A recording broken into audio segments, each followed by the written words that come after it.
Hello guys, स्वागत है आपका सिटीजन सी चैनल पर। और आज आप देखने वाले हो 2006 में आई underrated slasher movie stay alive का ब्रेकडाउन, जिसके डायरेक्टर हैं विलियम ब्रेंट बेल, जिन्हें आप नाम से नहीं जानते होंगे लेकिन काम से जान जाओगे। ये बना चुके हैं the devil inside, war, the boy 2 और हाल ही में ऑर्फन फर्स्ट किल। ये भी एक कल्ट क्लासिक मूवी है और सबसे मजेदार बात यह है कि ये डिज्नी की इकलौती स्लैशर फिल्म है। सारी जानकारी मैं आपको इस वीडियो में दूंगा ढेर सारी बिहाइंड द सीन बातों के साथ। तो ज्यादा ना करते हुए जल्दी से स्टोरी स्टार्ट करते हैं।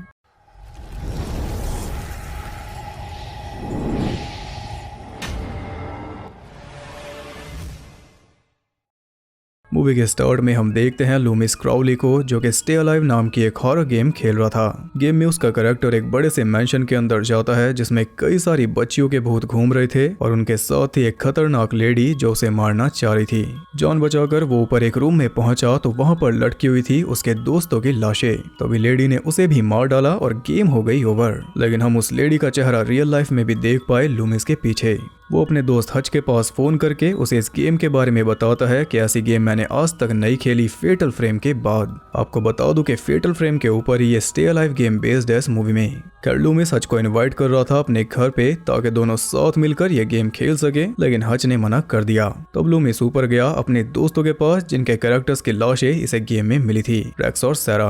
वो कहता है कि तुम दोनों अच्छा खेले लेकिन ये तो खेले नहीं क्योंकि इनका तो अलग गेम चल रहा है। लूमिस उन दोनों को अकेला छोड़कर आ गया, लेकिन अब वो गेम उसे रियल लाइफ में डरा रही थी, स्पेशली वो लेडी। गेम की तरह उसके घर के मिरर भी टूट रहे थे। तब डर के मारे वो फिर से ऊपर पहुंचा तो उसकी सांसें रुक गई क्योंकि उसके दोनों दोस्त मर चुके थे एग्जैक्ट वैसे ही जैसे वो मरे हुए मिले थे गेम के अंदर। तभी उस लेडी ने लूमिस को भी मार दिया सेम वैसे ही जैसे वो मरा था गेम में। अगले दिन ऑफिस में हच अपने गेमर बॉस मिलर से बात कर रहा था साइलेंट हिल 4 के बारे में। तब उसे पता चला कि लूमिस मर गया और ये सुनकर उसे काफी दुख हुआ क्योंकि कल रात वो इसे अपने पास बुला रहा था लेकिन ये नहीं गया। अब इसे जाना पड़ेगा उसके फ्यूनरल में। जब वो फ्यूनरल में पहुंचा तो वहां पर उसे मिली सैरा की फ्रेंड एबिगेल, जो कि एक पुराने से कैमरा से सबकी फोटोज ले रही थी और ये भी रेफरेंस है फेटल फ्रेम का। लूमिस का जो भी सामान था वो लूमिस की बहन ने हच को दे दिया जिसमें वो गेम भी शामिल है और एबिगेल ने उसे दे दिया अपना नंबर। वहां से वो सीधा पहुंचा अपनी गर्लफ्रेंड अक्टूबर के पास, जो कि है सोफिया बुश, और इसके अगले साल ये नजर आई थी द हिचर में। अक्टूबर के साथ था उसका भाई फिनियस। लूमिस के बैग में से उसे मिल गया एक लाइटर जिसे पाकर वो खुश था, लेकिन लाइटर को देखकर हच हो गया परेशान क्योंकि ये आग से डरता है। और इसका रीजन ये है कि जब ये छोटा था तब इसके डैड ने इसकी आंखों के सामने इसकी मॉम को जिंदा जलाकर मार दिया था। तब ये कुछ भी नहीं कर पाया था, बस कोने में बैठकर अपनी मॉम को जलते हुए देखता रहा और वही ट्रॉमा आज तक इसे डराता है क्योंकि इसे लगता है कि अगर ये थोड़ा बड़ा होता तो शायद कुछ करके अपनी माँ को बचा लेता। उसके बाद इसके डैड तो चले गए जेल में और तब इसे पाला लूमिस की फैमिली ने। उनके घर में रहकर ये बड़ा हुआ। यार फिनियस को वो गेम भी मिल गई जिसे खेलने के लिए वो उतावला हो रहा था। कवर से पता चल रहा है कि गेम अभी बेटा मोड में है, यानी कि टेस्टिंग में, अभी ये रिलीज नहीं हुई। अब लूमिस की याद में वो सब हच के घर में जमा हुए एक साथ उस गेम को खेलने के लिए और ऑफिस से उन्हें ज्वाइन किया मिलर ने। हच ने एबिगेल को भी बुलाया था और साथ में एक और फ्रेंड स्विंग को। गेम स्टार्ट होती है तो लिखा आता है बेलमैन गेम्स, जो कि रेफरेंस है इस मूवी के राइटर्स विलियम ब्रेंट बेल और मैथ्यू पीटरमैन का, दोनों के लास्ट नेम मिला दिए। खैर गेम को ऑन तो कर दिया लेकिन वो आगे नहीं बढ़ रही थी। स्क्रीन पर आ रही थी एलिजाबेथ की प्रेयर और एलिजाबेथ नाम है उसी खतरनाक लेडी का। बटन्स दबाने से कुछ भी नहीं हो रहा था। तब उन्हें लगा कि शायद इस प्रेयर को पढ़ना चाहिए और जैसे जैसे वो प्रेयर को पढ़ रहे थे वो गायब होती जा रही थी। इतनी एडवांस गेम देखकर उन सब के होश उड़ गए क्योंकि ये बात है 2006 की। वो गेम उनकी आवाज से चल रही थी। खैर वो प्रेयर थी एलिजाबेथ को बुलाने की और उसे पूरा करते ही एलिजाबेथ सच में उनके पास आ गई। गेम के अंदर एक आदमी बता रहा था कि तुमने ये प्रेयर पढ़ ली है इसलिए अब तुम मरोगे। वो बताता है कि 200 साल पहले एलिजाबेथ बैथरी यहाँ पर आई थी, यानी कि अमेरिका में। अब आपको बता दूं कि जो लेडी इस गेम में दिखाई गई है एलिजाबेथ बैथरी वो सच में थी। उसने सैकड़ों बच्चियों को मारा था उनके खून में नहाने के लिए ताकि वो हमेशा जवान दिखे। और आखिर में वो पकड़ी गई तो उसे एक टावर में कैद कर दिया और वहीं पर वो मर गई थी 1614 में, यानी कि 200 साल पहले अमेरिका में आने वाली बात एक एरर है। खैर अब आप इस गेम का पूरा प्लॉट समझ गए होंगे, बच्चियों के भूत वगैरह सब कुछ। गेम के मुताबिक उसकी प्रेयर बोलने से वो आ जाती है और सबको मार देती है क्योंकि मूवी के मुताबिक मरने से पहले उसने बोला था कि मैं वापस आऊंगी, तो अब वो वापस आ चुकी है इस गेम के जरिए। अब इनका काम है उसे रोकना और ऐसा करने के लिए इन्हें रहना होगा जिंदा, यानी कि stay alive. You must stay alive. Game के अंदर जब ये किसी बच्ची को मारेंगे तो उसकी आत्मा फ्री हो जाएगी और उसकी बॉडी बदल जाएगी एक गुलाब में, और ये गुलाब इनके काफी काम आएंगे क्योंकि जब कोई भूत या फिर एलिजाबेथ इन्हें मारने आएगी तब ये एक गुलाब उसके सामने रख देंगे तो वो इन्हें छोड़ देगी सिर्फ एक बार, यानी कि जितने ज्यादा गुलाब उतने ज्यादा चांसेस। अब गेम का फंडा भी आप समझ गए जो कि ऑब्वियसली रियल लाइफ में भी अप्लाई होगा। तो एक ग्रेवयार्ड में उन भूतों को मारते हुए वो मैंशन के अंदर चले गए, लेकिन मिलर उनसे अलग हो गया। एक सीक्रेट रूम में उन्हें मिली एलिजाबेथ की फोटो और उसकी डायरी जिसमें लिखी है वो प्रेयर। इधर मिलर पहुंच चुका था लाशों से भरे एक टॉर्चर रूम में जहां पर एलिजाबेथ ने उसे मार दिया अपने सिजर से। बस यहीं पर उन सब ने गेम को बंद कर दिया, लेकिन हम जानते हैं कि अब मिलर मरेगा रियल लाइफ में भी। वो ऑफिस से जा रहा था कि तभी एलिजाबेथ ने उसकी गर्दन में सिजर घुसा कर उसे मार डाला। अगले दिन जब हच ऑफिस पहुंचा तो मिलर को मरा हुआ देखकर वो दंग रह गया। उसने ऑफिसर थीबो और किंग को बताया कि कल रात हम साथ में ही खेल रहे थे और सब कुछ ठीक था, लेकिन इससे ऑफिसर्स को उसके ऊपर ही शक होने लगा। जब वो बाकी सब के पास पहुंचा तो उसे पता चला कि मिलर की मौत एग्जैक्ट वैसे ही हुई है जैसे हुई थी गेम में। ये जानकर बाकी सब तो सोच में पड़ गए, लेकिन फिनियस अब भी उस गेम को खेल रहा था। उसमें वो मिरर के थ्रू देखता है कि पीछे से एलिजाबेथ आ रही थी अपने चैरियट पर, और तभी वो मिरर टूट गया। उधर हच के दिमाग में आया कि मरने से पहले लूमिस भी वो गेम खेल रहा था, तो ऐसा भी हो सकता है कि उस गेम के साथ ही कुछ गलत है और इसका मतलब कि इन्हें फिनियस को रोकना होगा। वो जब जल्दी से भागकर फिनियस के पास गए तो वो गेम को पॉज करके बैठा था। उसे हच की बात पर यकीन नहीं था, इसलिए वो तो चला गया बाहर और बाकी सब लग गए अपने कामों में। यहाँ पर हम देख पाए हच की जली हुई बॉडी जिसपे संस्कृत में लिखा है निवृद्धम, जिसका मतलब मुझे तो नहीं पता, अगर आपको पता है तो बताना। खैर अब उन सब के साथ भी अजीब चीजें होने लगी, जैसे कि मिरर्स का टूटना, भूतों का देखना, कीबोर्ड में से खून निकलना, लेकिन ये सब तो उनके दिमाग में था। पर बाहर एक ट्रक सच में फिनियस को उड़ा देता, बस वो बच गया।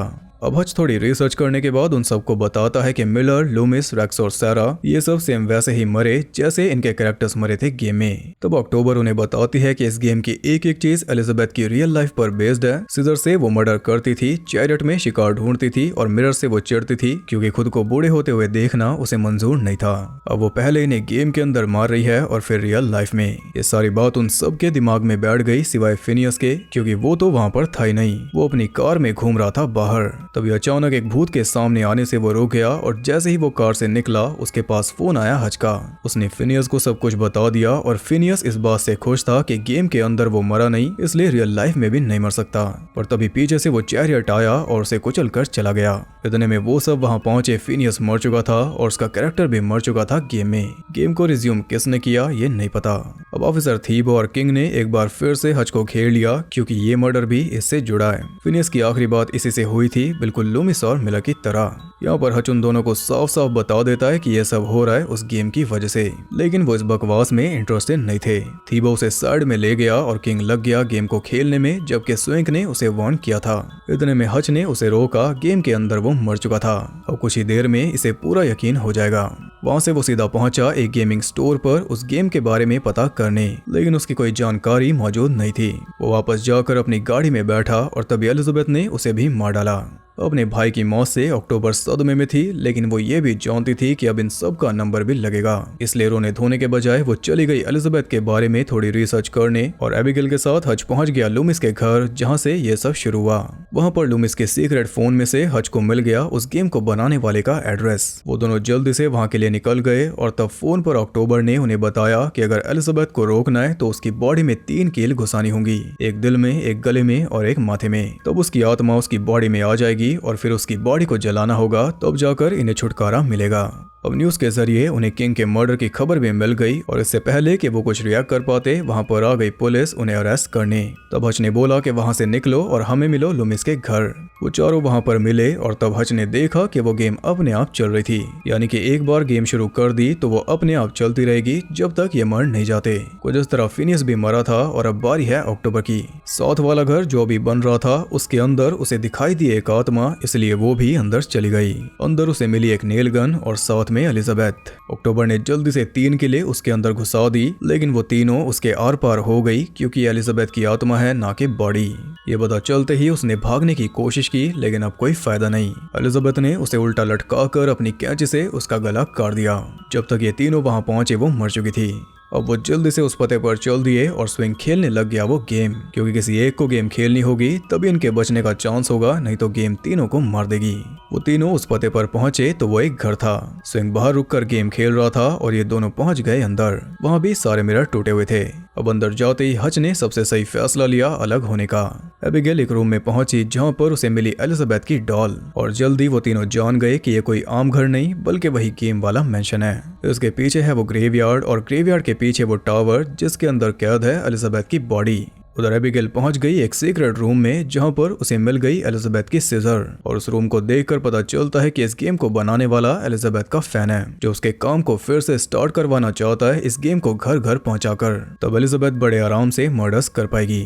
खैर एबिगेल को उसकी डायरी भी मिल गई जिसमें सभी मर्डर हुई बच्चियों के नाम लिखे थे और वो डायरी उठाती आत्माओं ने उसे घेर लिया।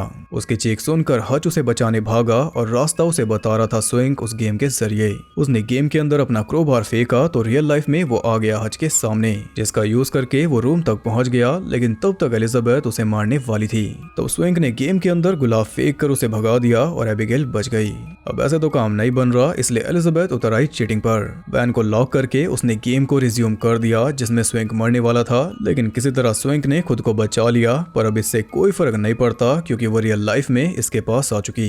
गेम से असलियत नहीं बदल पा रही, इसलिए वो असलियत से बदल रही है गेम। स्विंग अपनी जान बचाकर भागा और जाकर गिरा कई सारे गुलाबों पर। तभी एलिजाबेथ उसके सामने आ गई और इन दोनों ने आकर देखा कि उसकी गेम ओवर हो गई।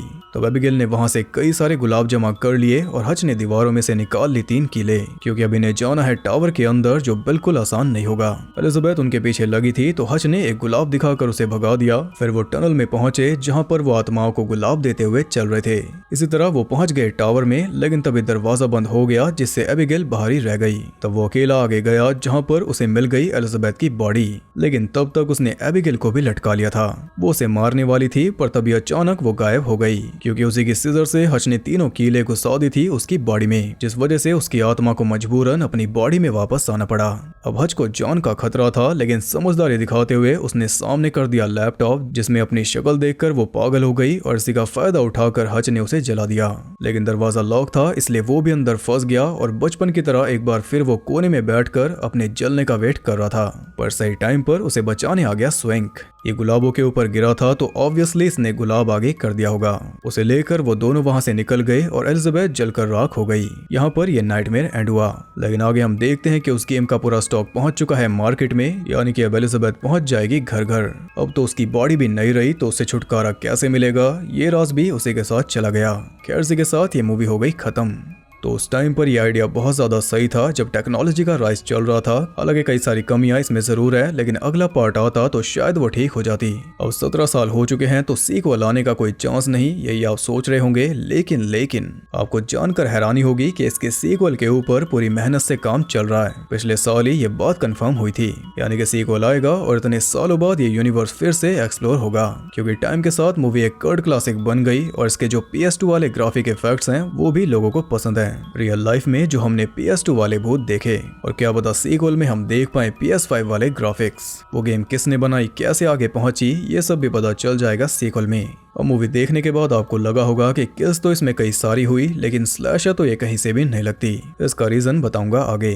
तो अब बात करते हैं इंटरेस्टिंग फैक्ट्स के बारे में। $20 मिलियन के बजट में इसने कमाए थे $27.1 मिलियन। इसे बनाया हॉलीवुड पिक्चर्स नाम की एक कंपनी ने, जो कि डिज्नी की कंपनी है। तो कुछ इस तरह ये बनती है डिज्नी की इकलौती स्लैशर फिल्म, और हॉलीवुड पिक्चर्स की ये पहली फिल्म थी 5 सालों में। इसे 25 दिनों के अंदर शूट कर लिया था।